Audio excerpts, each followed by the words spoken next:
Hello guys, I hope you all are doing good. So today in this video we will be continuing our chapter 10 part second NIOS class 12 political science का। ठीक है, तो इसमें हम पढ़ने वाले हैं हमारे जो प्रेसिडेंट हैं। We shall study about the powers and the position of the president of India, like where he stands in our constitution and what are the powers that are being conferred by the constitution to the president। ठीक है, तो यहाँ पर ये सारी चीज़ें हम discuss करने वाले हैं। तो we will be looking at each and every aspect of this particular topic which is the powers and the position of the president. तो चलिए चालू करते हैं वीडियो को बिना समय गवाए। I welcome you all to the channel. I am your friend Arun Shamu.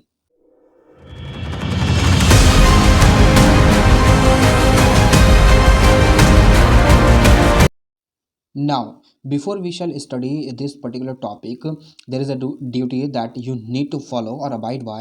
That is you have to subscribe to the channel and you have to share it with your friends as well as you need to like the video as well। ठीक है, तो यहाँ पर ये सारी चीज़ें करने के बाद आपके पास आती है प्रेसिडेंट। लाइक हमने ये तो देख लिया कि प्रेसिडेंट कौन होते हैं, क्या क्या चीज़ें होती हैं, कौन मतलब इलेक्शन के बारे में पढ़ लिया उनके बारे में, और क्या क्या चीज़ें नेसेसरी होती हैं कि अगर एक पर्टिकुलर मैन को इंडिया में अगर वो है तो अगर उसको प्रेसिडेंट बनना है तो क्या क्या चीज़ें की रिक्वायरमेंट पड़ती है। तो इस वीडियो में हम पढ़ने वाले हैं जो हमारे राष्ट्रपति हैं उनके पास किन किन जो पावर्स हैं, उनके पास क्या क्या शक्तियां हैं। ठीक है, वो सारी चीज़ के बारे में हम पढ़ने वाले हैं। काफ़ी कॉम्प्रिहेंसिवली हम पढ़ेंगे। What you need to do, you need to just watch this particular lecture till the end. ठीक है, so that you can get lot of information. ठीक है, बहुत सारी जानकारी के लिए आपको पूरी वीडियो देखनी पड़ेगी। तो चलिए चालू करते हैं। ठीक है, अब यहाँ पर देखिए, now president has certain powers including the executive power, ठीक है, legislative power. Now you need to distinguish between the executive and legislature. ठीक है, कि एग्जीक्यूटिव कौन होती है, जिसे हम बोलते हैं कार्यपालिका। ठीक है, और जो हमारी लेजिस्लेचर होती है वो है विधायिका। ठीक है, और जो जुडिशरी होती है हमारी वो होती है हमारी न्यायिका। ठीक है, अब यही सर्टेन जो स्ट्रक्चर्स हैं हमारी गवर्नमेंट के। ठीक है, अब यहाँ पर ये जो पार्लियामेंट है, हमारे पार्लियामेंट में president is the integral part of the parliament. Without president there can not be any law in India which can become a law. ठीक है, तो यहाँ पर without assent of the president a bill which is being pass by both of the houses of the parliament can not become a law. So there is a thing that you need to know that the president becomes an integral part of the parliament and these two organs of the government along with president makes the parliament। ठीक है, अब यहाँ पर judiciary है वो एक different organ है जहाँ पर हमारे कॉन्स्टिट्यूशन में जो कॉन्स्टिट्यूशन मेकर्स थे, हमारे जो संविधान के निर्माता थे, उन्होंने जो जुडिशरी उसको एक अलग से ही उनको पावर दी है जुडिशरी को। ठीक है, तो यहाँ पर सबके रोल हमने जो है पढ़ लिए हैं, और ये जो चैप्टर है वो यूनियन एग्जीक्यूटिव है। तो यहाँ पर इसलिए हम इसमें जो है ना यूनियन एग्जीक्यूटिव के बारे में ही पढ़ने वाले हैं। अब ये चीज़ आपको यहाँ पर पता रहनी चाहिए that what are the organs, what are those things which come under the Union executive. ठीक है, यहाँ पर जैसे कि हमारी एग्जीक्यूटिव हो गई और लेजिस्लेटिव हो गई, तो इसके बाद कौन सी चीज़ें ऐसी होती हैं जो हमारे पार्लियामेंट के साथ साथ और भी चीज़ें होती हैं जो यूनियन एग्जीक्यूटिव में फॉल करती हैं। अब वो चीज़ आपको मुझे बतानी कि कौन कौन सी चीज़ें हैं जो यूनियन एग्जीक्यूटिव में आती हैं। Now apart from all these things, ठीक है, तो यहाँ पर हम इन पावर्स के बारे में पढ़ने वाले हैं। ये जो पावर है ये प्रेसिडेंट के पास रहती हैं। ठीक है, अब यहाँ पर एग्जीक्यूटिव पावर है, ठीक है, लेजिस्लेटिव पावर है, जैसे कि जो प्रेसिडेंट है, कुछ ऐसा समय भी आता है, अनफोर्चुनेट सिचुएशन आती है जहाँ पर लेजिस्लेटिव पावर जो होती है प्रेसिडेंट की वो काम में लाई जाती है। ठीक है, लेजिस्लेटिव तो जो विधेयक बनाने की, ठीक है, एक कानून बनाने की पावर। फाइनेंशियल पावर क्या होती है, जुडिशियल पावर क्या होती है, डिप्लोमेटिक पावर क्या होती है, मिलिट्री पावर क्या होती है, इमरजेंसी पावर क्या होती है। नाउ इमरजेंसी के जब हमने चैप्टर पढ़ा था तो वी हैड ऑलरेडी क्या करा था, हमने सारे के सारे जो एस्पेक्ट थे वो हमने पढ़ लिए थे कि what are the powers of the president under this particular emergency power. ठीक है, अब यहाँ पर इमरजेंसी जो है 3 प्रकार की होती है, under article 352, under article 356, under article 360। अब वो सारे प्रोविजंस हमने ऑलरेडी डिस्कस कर लिए हैं, तो we shall not be studying all those things which we have already discussed. ठीक है, तो यहाँ पर हम यही सारी चीज़ें लेकर चलेंगे। सो चलिए चालू करते हैं। अब यहाँ पर सबसे पहले बात आती है हमारी एग्जीक्यूटिव पावर की। ठीक है, एग्जीक्यूटिव पावर्स क्या क्या है, अब मैं आपको एक क्रम वाइज पढ़ाने वाला हूँ, सीरीज वाइज पढ़ाने वाला हूँ कि कौन कौन सी पावर प्रेसिडेंट के पास है। अब ये जो पावर्स है ना, वैसे तो आपकी बुक में जो है ना कुछ ही चुनिंदा पावर दे रखे हैं, जैसे कि एग्जीक्यूटिव, लेजिस्लेटिव और फाइनेंशियल और जुडिशियल पावर। ठीक है, ये सारी पावर दे रखी है, ये 4 पावर दे रखी हैं, 4 या 3। ठीक है, बट हम यहाँ पर सारी पावर्स को पढ़ने वाले हैं। तो चलिए सबसे पहले बात करते हैं हम एग्जीक्यूटिव पावर की। अब एग्जीक्यूटिव पावर में you must know this thing कि हमारे जो प्रेसिडेंट है वो हेड ऑफ द स्टेट है, first citizen of the country है, ठीक है। तो कॉन्स्टिट्यूशन में जो पोजीशन है ना सिटीजन प्रेसिडेंट की, द प्रेसिडेंट वो सबसे पहले है, first citizen of the nation, ठीक है। तो यहाँ पर ये कॉन्स्टिट्यूशन में जो उनकी पोजीशन पता चल गई। बाकी हम पोजीशन के बारे में अभी देखेंगे आगे।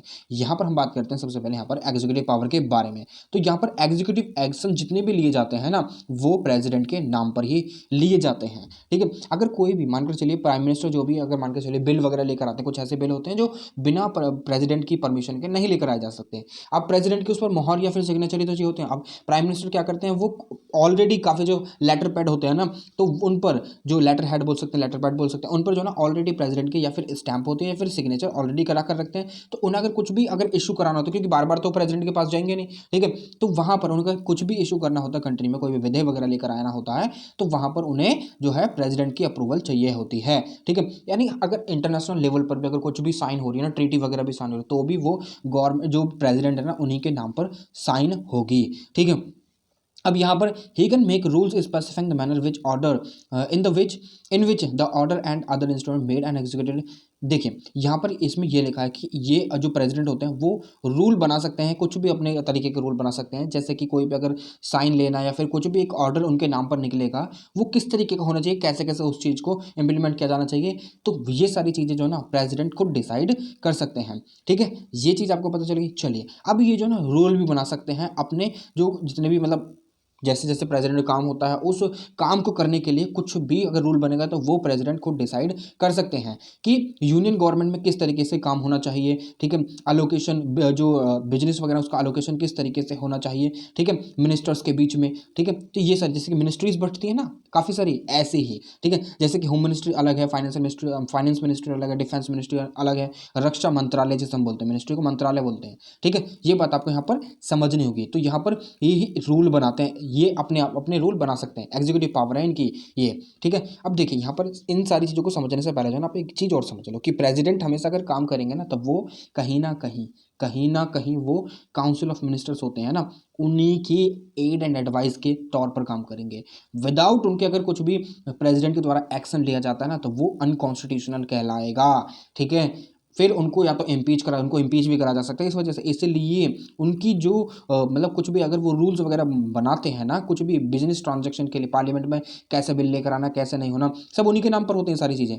अब वो सारी चीज़ें जितनी भी होंगी वो काउंसिल ऑफ मिनिस्टर्स जब प्रेसिडेंट को एडवाइस देंगे तब ये सारी चीज़ें होंगी, ठीक है। चलिए आगे चलते हैं। अब प्रेसिडेंट का काम होता है प्राइम मिनिस्टर को अपॉइंट करना, और प्राइम मिनिस्टर के साथ साथ जो अदर मिनिस्टर्स होते हैं ना वो भी प्रेसिडेंट के द्वारा ही अपॉइंट करे जाते हैं, मगर प्राइम मिनिस्टर की एडवाइस के बाद, ठीक है। प्राइम मिनिस्टर एडवाइस करते हैं कि इस पर्टिकुलर मैन को जो ना फाइनेंस मिनिस्ट्री का जो लीडर है वो बना दीजिए, या फिर जो होम मिनिस्टर उसे बना दीजिए, या फिर कुछ भी एक पर्टिकुलर काम उसको सौंप दीजिए। तो ये सारे प्राइम मिनिस्टर के एडवाइस पर ही होते हैं। अब इस प्रेसिडेंट के द्वारा अटॉर्नी जनरल ऑफ इंडिया को भी अपॉइंट करा जाता है। अभी अटॉर्नी जनरल ऑफ इंडिया कौन होता है भाई? देखो अटॉर्नी जनरल ऑफ इंडिया होते हैं जो एक तरीके से चीफ लीगल एडवाइजर होते हैं जो हमारी गवर्नमेंट है ना उसके, ठीक है। ये कहीं ना कहीं जो कोर्ट होते हैं, सुप्रीम कोर्ट, हाई कोर्ट हो गए या फिर बाहर कंट्री में कोई कोर्ट हो गए, तो वहां पर गवर्नमेंट ऑफ इंडिया को रिप्रेजेंट करते हैं, ठीक है। अब अटॉर्नी जनरल ऑफ इंडिया का जो टेन्यूर होता है वो under pleasure of the president होता है, ठीक है। यानी प्रेसिडेंट के द्वारा ही इनको रिमूव करा जा सकता है, ठीक है। अब यहाँ पर computer auditor of general of India, auditor general of India को भी इनके द्वारा ही अपॉइंट करा जाता है। अब ये computer auditor general of India कौन होते हैं? ये कहीं ना कहीं इनको बोलते हैं the guardian of privy purse. जो इंडियन गवर्नमेंट के जितने भी वो है ना यानी बोल सकते हैं कितना खर्च हुआ कितना नहीं हुआ, तो वो सारी चीज़ें ऑडिट करते हैं।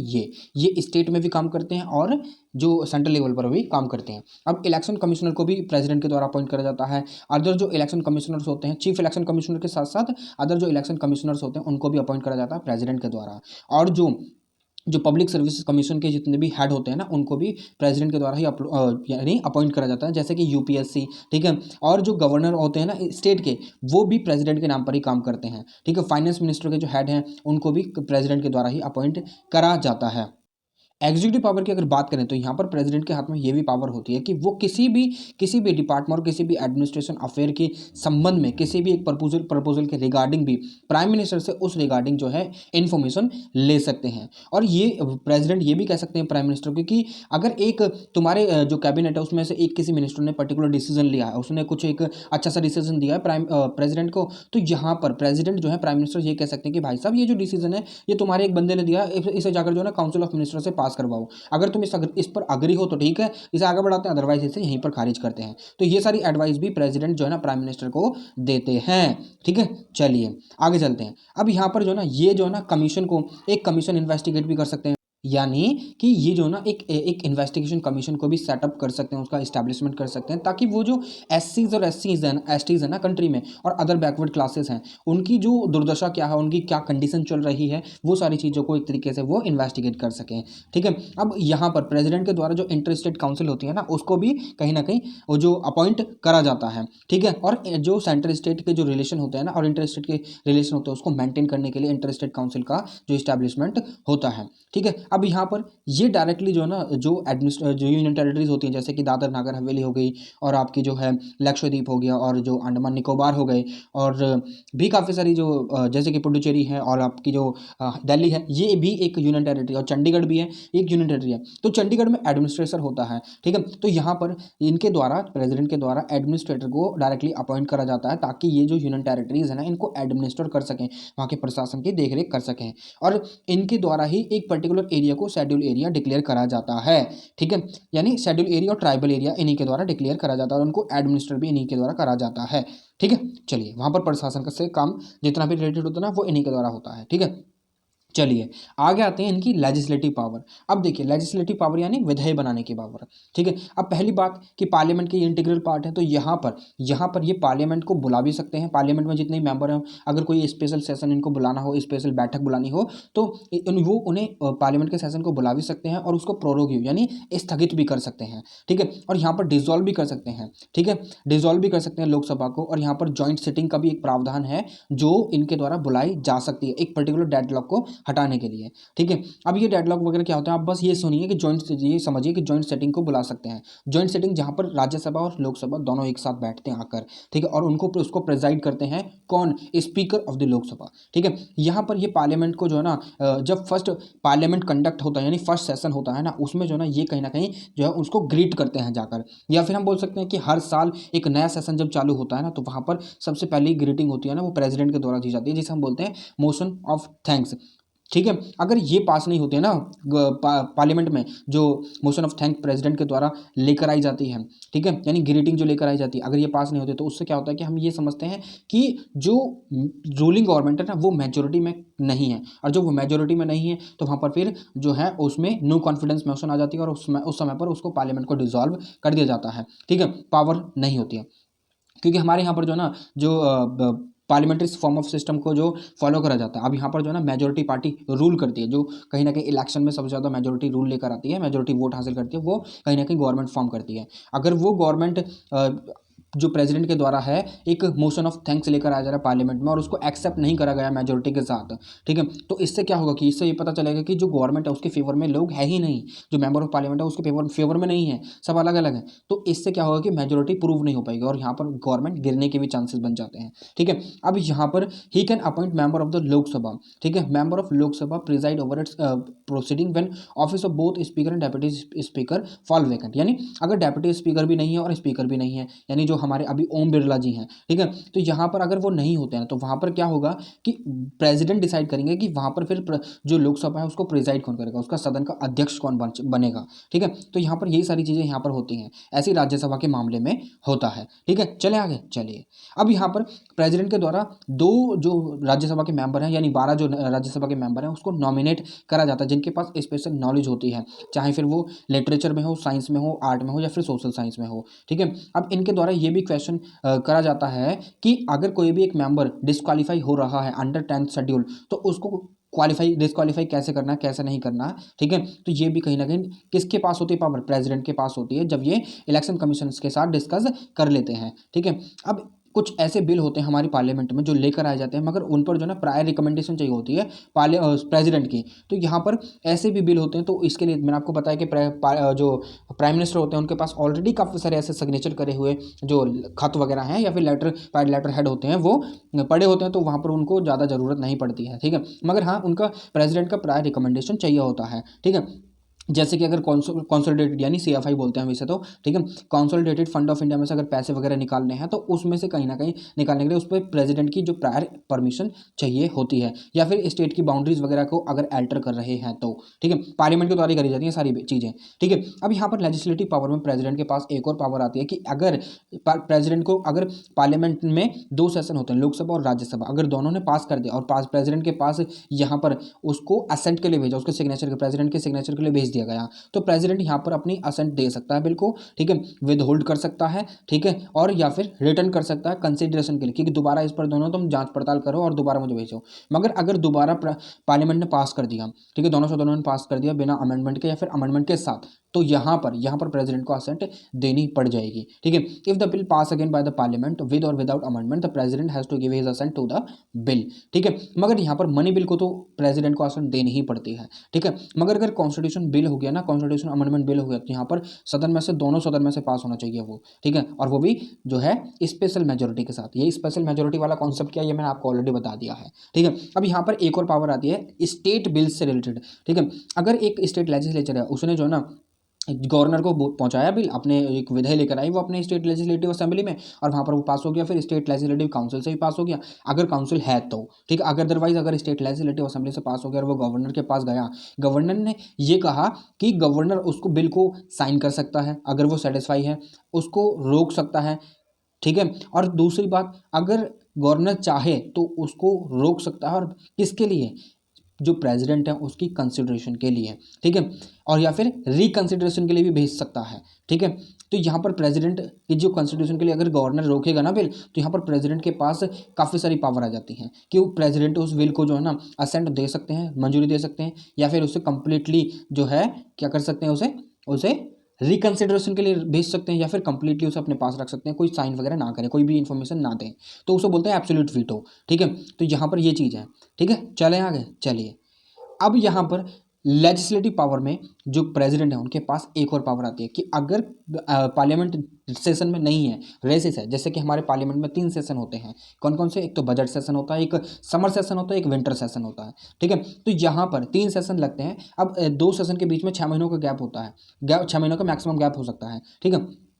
अब यहाँ पर एक चीज़ और यहाँ आपको पता रहनी चाहिए कि अगर पार्लियामेंट सेशन में है, पार्लियामेंट सेशन में है, रेसेस में है, यानी लंच चल रहा है उनका, ठीक है, और सेशन में नहीं है, तो उस समय पर प्रेसिडेंट के पास ये पावर होती है कि एक अनफोर्सिन अगर सिचुएशन आकर पड़ जाती है, तो वहाँ पर प्रेसिडेंट जो होते हैं वो अध्यादेश लागू कर सकते हैं, ऑर्डिनेंस लागू कर सकते हैं, ठीक है। मगर उसको क्या होगा कि जब पार्लियामेंट दोबारा यानी पार्लियामेंट के सेशन लगने लगेंगे ना, तो उसके 6 वीक के अंदर अंदर जब से वो बैठी है, तो उस समय पर इसको यानी अप्रूव करा जाना चाहिए पार्लियामेंट से, ठीक है। अदरवाइज जो ऑर्डिनेंस है ना वो कभी भी विड्रॉ करा जा सकता है प्रेसिडेंट के द्वारा, ठीक है।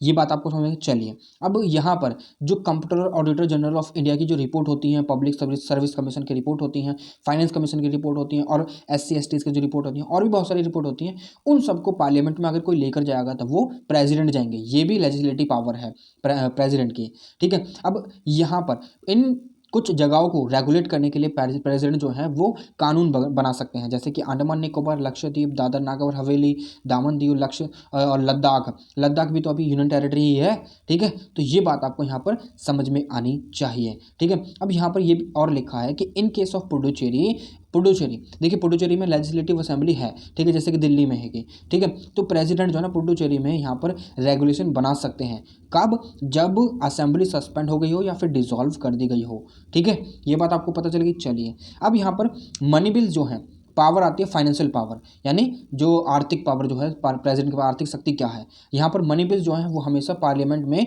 जो प्रेसिडेंट की प्रायर रिकमेंडेशन, प्रेसिडेंट की पहले से ही रिकमेंडेशन होनी चाहिए, तभी वो इंट्रोड्यूस करे जाएंगे, ठीक है।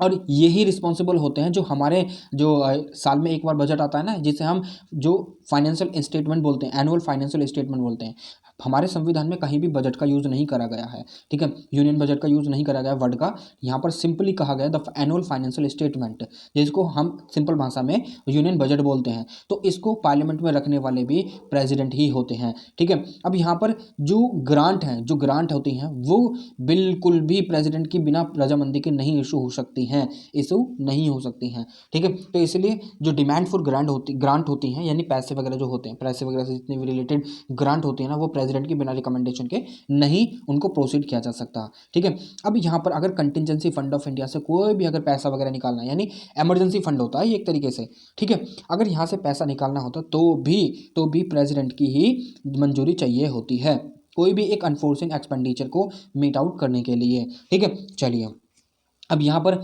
इसको प्रेसिडेंट ही कहीं ना कहीं एक फाइनेंशियल कमीशन को हर साल कॉन्स्टिट्यूट करते हैं, जो कहीं ना कहीं जो डिस्ट्रीब्यूशन होता है ना रेवेन्यूज़ का, जो गवर्नमेंट के पास आते हैं, ठीक है, उसको किस तरीके से अलोकेट किया जाए बिटवीन सेंटर और स्टेट्स, ठीक है। ये बात समझ में आ गई आपको? अलोकेट का मतलब बांटना। अब जुडिशियल पावर की बात कर लेते हैं प्रेसिडेंट की।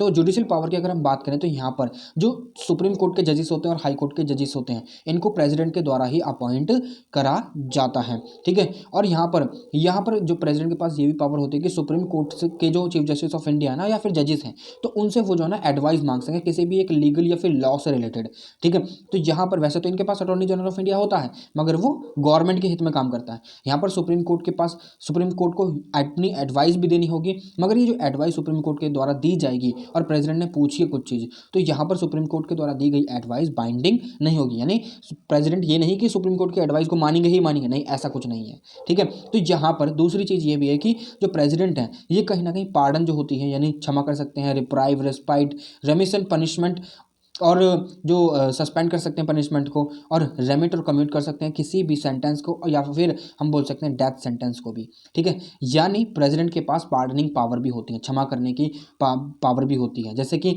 जो प्रेसिडेंट होते हैं वो एक कोर्ट मार्शल्स के द्वारा दी गई सजा को भी कहीं ना कहीं उसे कम कर सकते हैं, या फिर उसे जो है ना पार्डन कर सकते हैं, रिप्राइव कर सकते हैं, रेस्पाइट कर सकते हैं, रेमिशन कर सकते हैं, पनिशमेंट कर सकते हैं, सॉरी पनिशमेंट को, और सस्पेंड कर सकते हैं, रेमिट कर सकते हैं, कम्यूट कर सकते हैं, ठीक है। और कौन कौन सी चीज़ें होती हैं, या कोई भी एक पनिशमेंट जो यूनियन लॉ के अंडर एक पनिशमेंट का आधार बनती है, और उस पर एक पर्टिकुलर मैन को पनिशमेंट दी हुई है, तो उसको भी ये कर सकते हैं, पार्डन, रिप्राइव, रेस्पाइट, रेमिशन और सस्पेंड, रेमिट, कम्यूट, ठीक है। और ये डेथ सेंटेंस को भी पार्डन कर सकते हैं, रिप्राइव कर सकते हैं, रिस्पाइट कर सकते हैं, ठीक है। अब ये जो मीनिंग है ना, pardon, reprieve, respite, रेमिशन, punishment, suspend, remit और कम्यूट, आप एक बार चेक कीजिएगा कि क्या क्या है ये सारी चीज़ें, ठीक है। चलिए आगे चलते हैं।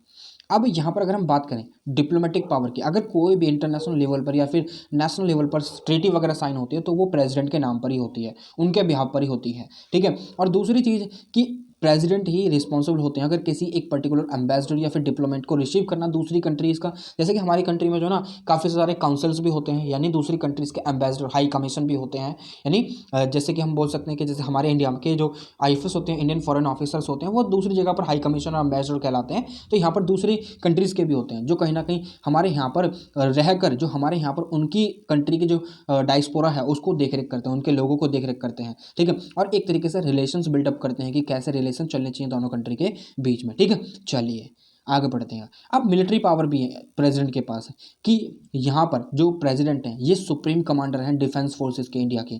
कौन कौन सी डिफेंस फोर्सेस? आर्मी, नेवी और एयर फोर्स, ठीक है। अब यहाँ पर वॉर वगैरह डिक्लेयर करना होता तो प्रेसिडेंट के नाम पर होगा, पीस वगैरह डिक्लेयर करनी है तो भी प्रेसिडेंट के नाम पर होगी, मगर पार्लियामेंट का अप्रूवल होना चाहिए, ठीक है। यहाँ पर ये ध्यान रखिएगा आपको। अब यहाँ पर इमरजेंसी पावर में ये भी आती है इमरजेंसी पावर, ठीक है। इमरजेंसी पावर में प्रेसिडेंट डिक्लेयर कर सकते हैं नेशनल इमरजेंसी, प्रेसिडेंट रूल और फाइनेंशियल इमरजेंसी, ठीक है। ये सारी चीज़ें मैं आपको पढ़ा चुका हूँ, ठीक है। चलिए आगे अब बात करते हैं पोजीशन ऑफ द प्रेसिडेंट की, ठीक है। अब पोजीशन की बात करें तो यहाँ पर सबसे पहली पोजीशन जो होती है वो प्रेसिडेंट की ही होती है, यानी हम बात करें कि ये जो है ना formally head of the state कहलाते हैं, यानी हम एक तरीके से बात करें तो फर्स्ट सिटीजन ऑफ इंडिया और हेड ऑफ द स्टेट होते हैं, ठीक है। और यहाँ पर ये एक तरीके से इनके नाम पर सारे काम करे जाते हैं, इनके नाम को लेने के बाद सारे काम करे जाते हैं किसके द्वारा? जो रियल एग्जीक्यूटिव होते हैं ना, प्राइम मिनिस्टर, जो जिनके नीचे काउंसिल ऑफ मिनिस्टर्स होते हैं उनको हेड करते हैं प्राइम मिनिस्टर, और वो एडवाइस देते हैं प्रेसिडेंट को, ठीक है। तो यहाँ पर ये एक तरीके से जो नॉमिनल एग्जीक्यूटिव होते हैं ना वो है प्रेसिडेंट, और जो रियल एग्जीक्यूटिव है वो हमारे प्राइम मिनिस्टर, सॉरी हाँ, प्राइम मिनिस्टर होते हैं, ठीक है। अब यहाँ पर if the president tries to act against the wishes of the minister, ये आपकी बुक में लिखा है, तो यहाँ पर ये अनकॉन्स्टिट्यूशनल कहलाएगा, ठीक है। इसको बोलते हैं कॉन्स्टिट्यूशनल क्राइसिस, और इसके लिए प्रेसिडेंट को इम्पीच भी करा जा सकता है, यानी उनको जो ना रिमूव करा जा सकता है। इसीलिए कहा जाता है कि प्रेसिडेंट के पास कोई भी अल्टरनेटिव नहीं है, बल्कि उन्हें जो प्राइम मिनिस्टर के द्वारा एडवाइस दी गई है ना, और प्राइम मिनिस्टर जो है ना काउंसिल ऑफ मिनिस्टर्स को हेड करते हैं, उसके अनुसार ही काम करना पड़ेगा। काउंसिल ऑफ मिनिस्टर्स जो होते हैं वो लोकसभा को रिस्पॉन्सिबल होते हैं, ठीक है, इन जनरल, ठीक है, सॉरी इन पर्टिकुलर, ठीक है, और इन जनरल वो पार्लियामेंट को रिस्पॉन्सिबल होते हैं, काउंसिल ऑफ मिनिस्टर्स, ठीक है। अगर यहाँ पर कॉन्फिडेंस नहीं है, मोस्ट देखिए एक तरीके से अगर ये मेजोरिटी लूज कर देते हैं काउंसिल ऑफ मिनिस्टर्स, तो सबको रिजाइन करना पड़ेगा। इसलिए यहाँ पर लिखा होता है कि can be remove on it's adverse vote only, ठीक है। तो इसीलिए मैंने आपको बता दिया है। अब पोजीशन ऑफ द प्रेसिडेंट, देखिए पोजीशन ऑफ द प्रेसिडेंट तो आपको पता ही है, चलिए पता चल गई आपको। अब यहाँ पर 42nd अमेंडमेंट कॉन्स्टिट्यूशन में ये बताया था कि भाई साहब काउंसिल ऑफ मिनिस्टर्स है ना, उन्हीं की एडवाइस पर प्रेसिडेंट को एक्ट करना पड़ेगा। President can not act independently, ठीक है। तो ये बात आपको यहाँ पर पता रहनी चाहिए। His her power are formal है ये, मगर रियल जो पावर होती है वो प्राइम मिनिस्टर के हाथ में होती है, ठीक है। It is the council of minister headed by the prime minister is the real executive, ठीक है। चलिए, तो आपका ये जो चैप्टर है वैसे तो पूरा समाप्त हो चुका है, ये आपको खुद से पढ़ना है, क्योंकि यहाँ पर बी आर अम्बेडकर जी ने ये कुछ लाइंस कही थी जो आप खुद से पढ़िए, ठीक है। अब यहाँ पर एक और बात कही थी बी आर अम्बेडकर जी ने, ये भी है, ठीक है।